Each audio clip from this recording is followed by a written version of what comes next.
A Treatise on Might is Right by Ragnar Redbeard. 1. Introduction. A challenge to the foundations of morality. Ragnar Redbeard's Might is Right stands as a work of radical philosophical insurgency, conceived as a direct and total assault on the prevailing moral, religious, and political foundations of Western civilization. It takes as its principal targets the ethical frameworks derived from Christian and democratic ideals, aiming not merely to critique them, but to annihilate them entirely. Redbeard's methodology is not one of systematic deduction, but of rhetorical bombardment. He seeks to overwhelm, not convince, by layering visceral imagery, scornful poetry, and uncompromising aphorisms.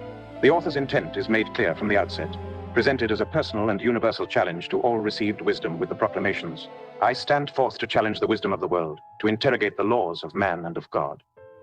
This is an unapologetic call to ideological arms, a promise to raise up in stern invasion the standard of strong. The author's primary objective is to systematically dismantle what he defines as established hoary falsehoods and moral dogmas. This act of destruction is not an end in itself, but a necessary clearing of intellectual ground. The text seeks to sweep away the festering and varnished facades of conventional morality to make way for a new philosophy, one grounded in what it presents as the unalterable natural law of strength. It is an argument for the complete inversion of established values, replacing pieties with power, and supplanting altruism with aggressive self-interest. This introduction thus sets the stage for a thorough examination of the book's central axiom, the absolute and uncompromising identity of might and right. 2. The central doctrine. Might is the sole arbiter of right. The core doctrine of might is right functions as the philosophical engine for the author's entire project. For Redbeard, the titular phrase is not a cynical observation of how the world works, but rather the foundational, scientific, and only legitimate principle governing all life. It is presented as an immutable law of nature, a truth deliberately obscured by the soft, deceitful doctrines of religion and politics. This philosophy posits that to understand the world, a vast whirl of warring atoms, a veritable revolving cockpit, is to understand that it is, and always has been, a theater of unending conflict. The text asserts that the natural world is defined by unceasing struggle. A condition of combat everywhere exists. This state of war is not a temporary aberration, but the permanent and essential character of existence itself. Redbeard anchors this point with the stark declaration: the natural world is a world of war. The natural man is a warrior. The natural law is tooth and claw. All else is error. From this premise, all subsequent arguments logically flow, painting a worldview that dismisses peace and cooperation as illusions, or worse, as unnatural states that can only lead to decay. The consequences of this doctrine are absolute. If the world is a battlefield, then victory in conflict becomes the ultimate basis of all justice and the sole determinant of all rights. The text is unambiguous on this point, stating, human rights and wrongs are not determined by justice, but by might. The spoils of this perpetual war, be they material, social, or genetic, belong exclusively to the victor. This is not framed as a lamentable reality, but as a just and moral outcome, with the author affirming, the victor gets the gold and the land every time. In this framework, power is not merely a means to enforce law and morality. It is their very source. Redbeard presents all ethical codes, constitutions, and religious commandments as nothing more than instruments of the strong, designed to control and pacify the weak. The author illustrates this with the maxims, power made moral codes, and power abrogates them, and statute books and golden rules were made to fetter slaves and fools. These established principles are seen as arbitrary regulations, created by conquerors to manage their dependents, not as universal truths. This core doctrine of might, as the only true right, positions itself in direct and total opposition to the prevailing slave morality of Christianity. 3. A scathing critique of slave morality. To erect his new philosophy of strength, Redbeard must first demolish existing ethical systems. Might is right frames Christian ethics as the primary obstacle to the realization of natural strength and the advancement of the human race. The text employs a deliberate strategy of inversion, taking Christian virtues and recasting them as pathologies of weakness. The teachings of Jesus Christ, it contends, represent a systematic perversion of natural law, a monstrous gospel designed to enfeeble the strong and glorify the weak. The text's deconstruction of Christian ethics is centered on an uncompromising assault on the figure of Jesus Christ, who is depicted not as a savior but as a subverter. Redbeard casts him in the role of the ultimate antagonist to human greatness, referring to him as the true prince of evil, the king of the slaves. His teachings are summarily condemned as the glorification of everything feeble, atrocious, dishonorable, dastardly. This critique portrays Christianity as a philosophy that actively promotes degeneracy by championing the virtues of the vanquished, humility, meekness, and self-denial, over the heroic virtues of self-reliance, pride, and aggression. This assault extends to the core precepts of Christian morality, specifically the Golden Rule and the commandment to love one another, which Redbeard dismisses as the despicable philosophy of the spaniel that rolls upon its back when kicked. Turning the other cheek is presented not as a noble act, but as a cowardly one, a betrayal of the highest natural law, self-preservation. He who turns the other cheek is a cowardly dog. A Christian dog, the author declares, framing brotherly love as a direct path to racial decay and subjugation. In place of this slave morality, the author presents an alternative ethical framework based on a complete inversion of Christian virtues. This counter-creed is articulated through a series of blessings and curses that stand in stark contrast to the Sermon on the Mount. Implied Christian precept. The author's opposing virtue: blessed are the meek, blessed are the strong, for they shall possess the earth. Cursed are the weak, for they shall inherit the yoke. Blessed are the humble, blessed are the bold, for they shall be the masters of the world. Cursed are the humble, for they shall be trodden under hooves. Blessed are the poor in spirit. Blessed are the battle-blooded. Beauty shall smile upon them. Cursed are the poor in spirit. They shall be spat upon. Blessed are they which do hunger and thirst after righteousness. Implied. Blessed are the victorious, for victory is the basis of right. Cursed are the vanquished, for they shall be vassals forever. Blessed are the merciful. Blessed are the unmerciful. Their posterity shall own the world. Cursed are the pitiful, for they shall receive no pity. Blessed are the peacemakers. Blessed are the destroyers of false hope. They are true messiahs. Cursed are the haters of battle. Subjugation is their portion. Blessed are they which are persecuted for righteousness' sake. Blessed are the death-defiant. Their days shall be long in the land. Cursed are the feeble-brained, for they shall perish amidst plenty.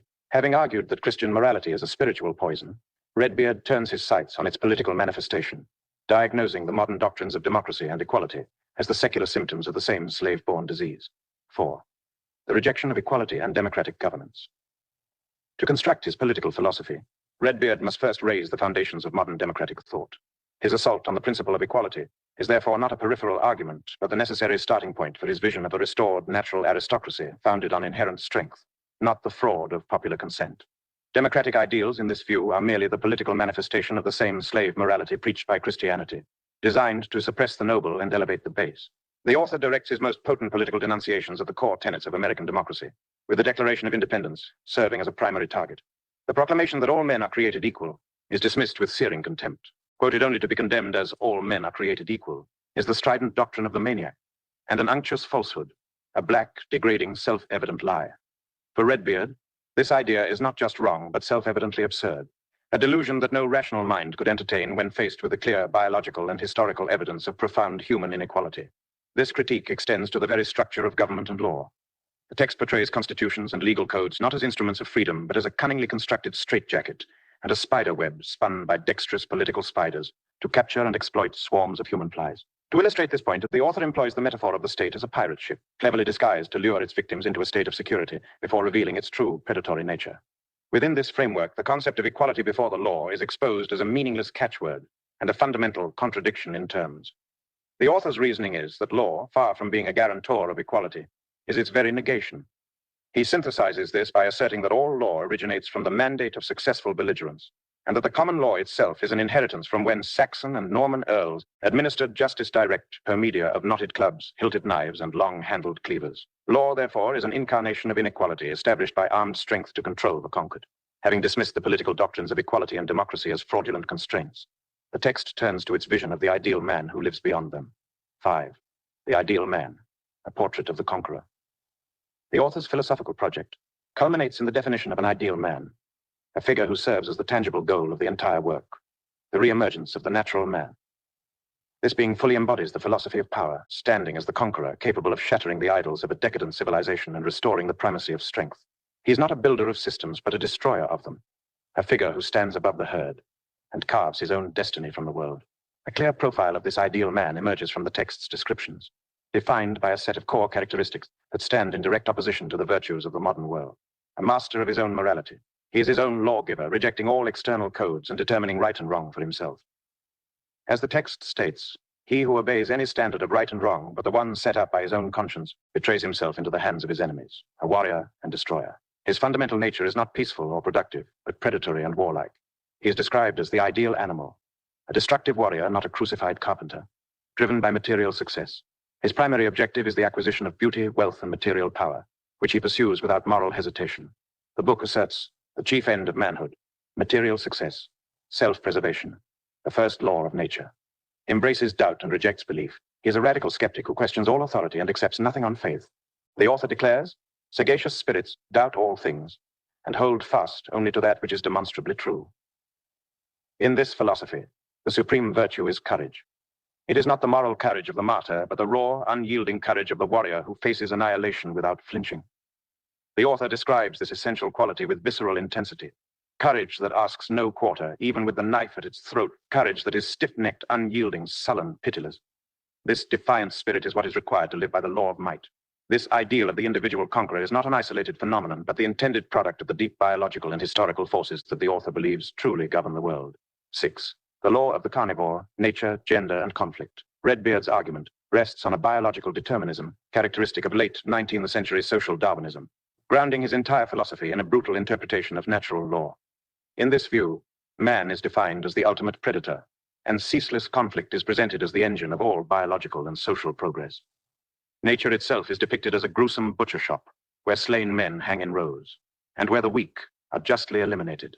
The text's central biological thesis is that man is fundamentally a ferocious, hirsute beast of prey. Redbeard argues that society's ills stem from attempts to tame this inherent nature and suppress man's predatory instincts, asserting, man is the fighting, roving, pillaging, lusting, cannibalistic animal par excellence. To substantiate this, the author provides a gruesome catalogue of anthropophagy, citing examples from ancient sieges, shipwrecked crews, and the practices of various tribes, arguing that cannibalism is not an aberration, but a latent instinct born of necessity and conflict. Sexual selection and gender dynamics play a critical role within this framework. Redbeard claims that female instinct is a primary mechanism for driving the evolution of strength. He states that female animals love the best fighting males, and this preference is presented as the key to race production. The battle between males for the favor of females is thus not just a personal struggle, but a biological imperative, ensuring that only the strongest warriors pass on their traits. Women, in this view, are the instinctive admirers and rewards of masculine power. From this perspective, war and conflict are not evils to be avoided, but are in fact necessary and even glorious processes for racial purification. The struggle for survival is what creates and tempers all noble qualities. Redbeard argues that without the constant test of battle, a race would quickly descend into weakness. This belief is summarized in the unequivocal statement, war is the foundation of all the high virtues and faculties of men. The analysis of these core components culminates in a stark and uncompromising worldview, a complete philosophy of power. 7. Conclusion. The philosophy of power summarized. The text culminates in a stark, condensed philosophy of power that serves as both a summary and a final declaration of principles. Stripped of rhetorical flourish, it presents the unvarnished logic of a universe governed by force, where questions of justice and liberty are answered not by appeals to abstract ideals, but by the raw fact of material strength. The philosophy is laid bare in a direct, catechism-like format, offering brutal responses to the fundamental questions of social organization. How did government of man by man originate? By force of arms. Victors became rulers. Who are the strong? They who conquer. They who take the spoil and camp on the battlefield. How can a slave recover his liberty? By reconquering his conqueror. Is strife perpetual, inevitable, nay, glorious? Yes, it is intended as an ordeal, a trial by combat. The treatise concludes with a poetic affirmation of its central theme, a final testament to the unchangeable law that might is the ultimate and only right. As drawn from the stanzas of the logic of today, this law is proclaimed as the only gospel that has ever truly governed the world, and the only one that ever will. The strong must ever rule the weak is grim primordial law, on earth's broad racial threshing floor. The meek are beaten straw, then ride to power o'er foemen's next. Let nothing bar your way. If you are fit, you'll rule and reign, is the logic of today.